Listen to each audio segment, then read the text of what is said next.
paz do Senhor Jesus. Tudo bem? Estamos aqui para mais um momento de reflexão bíblica e hoje vamos meditar no capítulo 19 de Deuteronômio, nos versículos 1º, 2º e 3º. Diz assim: quando o Senhor teu Deus desarraigar as nações, cuja terra te dará o Senhor teu Deus, e tu a possuíres, e morares nas suas cidades e nas suas casas, 3 cidades separarás no meio da tua terra, que te dará o Senhor teu Deus para a possuíres. Preparar-te-ás o caminho e os termos da tua terra, que te fará possuir o Senhor teu Deus. Partirás em 3, e isto será para que todo homicida se acolha ali. E o versículo 4 diz: e este é o caso tocante ao homicida que se acolher ali, para que viva aquele que, por erro, ferir o seu próximo, a quem não aborrecia dantes. Amém?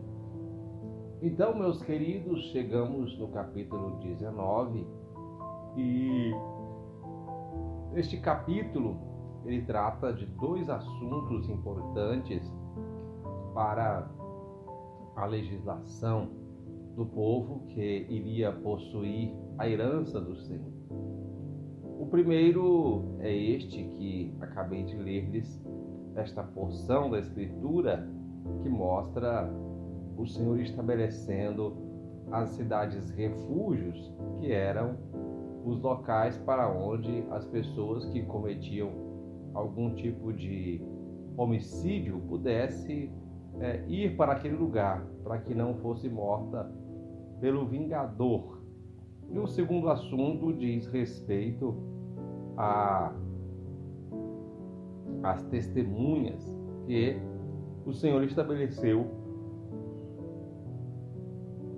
a partir do versículo 14, que uma só testemunha não tinha autoridade para testificar contra alguém sobre qualquer assunto, mas que, para que houvesse valor o testemunho dessa pessoa, era necessário ter mais uma ou 2, para que o total ficassem 2 ou 3. Assim, viesse então a ser justo o testemunho contra qualquer pessoa, haja vista que esse testemunho iria se tornar um argumento, um elemento que levaria a pessoa à morte por causa do crime, do pecado cometido. Então, voltemos para a primeira parte, que é as cidades refúgios, que é o que vamos refletir nesta manhã. Meus queridos, não perca da sua mente que nós estamos falando de um livro que está voltado para uma nova geração, diferente daquela que experimentara os milagres e os prodígios no Egito e na caminhada, e agora estes vão assumir a herança que o Senhor tem para o seu povo. E, portanto, este assunto é uma repetição, como já foi tratado anteriormente, mas vamos novamente fazer uma reflexão em cima deste assunto para que nós possamos aprender com a palavra de Deus. Meus queridos, algumas coisas nos chamam a atenção nesse texto, haja vista que ele vai tratar de uma legislação divina para que o povo pudesse ter como se guardar diante de um assassinato cometido por erro, por engano. Logo, me chama a atenção que o Senhor teve o cuidado de criar uma situação para que aquelas pessoas que se envolvessem em algum crime de forma não premeditada, pudesse então ter a sua alma livre e a sua vida guardada e não fosse morta por causa daquele crime que cometera.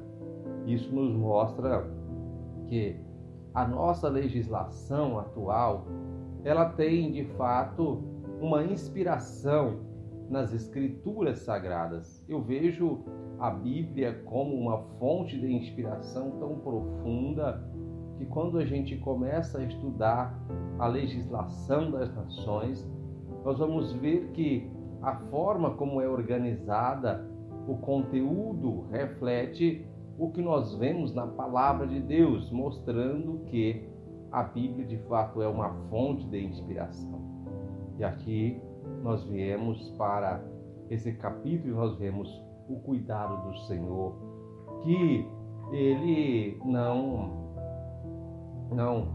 permitia ou admitia a injustiça, e logo, quando alguém cometia um crime por engano, por erro, algo não pensado, não premeditado, esta pessoa tinha o direito de esconder-se ou de mudar-se para esta cidade refúgio. E enquanto ela estava nesta cidade, ela estava segura. É interessante que ela nos mostra um princípio que diz que a nossa segurança, ela está nos limites da nossa obediência, pois o Senhor diz na sua palavra que estas pessoas deveriam ir para aquelas cidades e, enquanto elas ali estivessem, elas estavam guardadas. Mas, quando elas saíssem daquele lugar, a pessoa que estava procurando vingar-se daquela que havia sido morta por causa do erro, da falha, por causa do acidente com aquela pessoa, então ela poderia vingar-se porque a pessoa saiu dos limites da obediência. Olha só que profundo é este princípio que esse texto nos ensina, pois ele nos diz que todas as vezes que nós saímos dos limites da obediência, nós nos colocamos em perigo, nós nos colocamos em risco. Já viu uma pessoa que está andando no trânsito, dirigindo, ela depara-se com um sinal que está vermelho e de repente ela decide desobedecê-lo e pode então avançá-lo, e isso a coloca em uma situação de extremo risco, porque ela saiu do limite da obediência. Isso também acontece em nossa vida espiritual.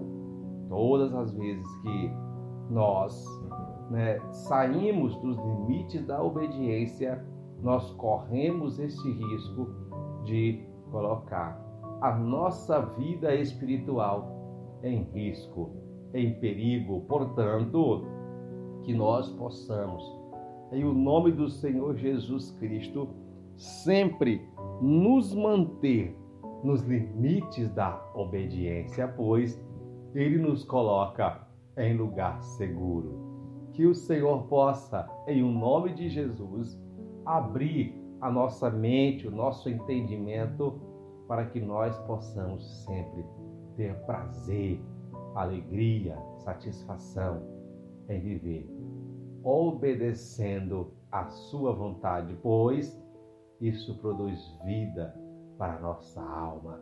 Deus abençoe você, Deus abençoe a sua casa, a sua família, e que em nome de Jesus nós continuemos juntos, refletindo a palavra do Senhor. Até mais!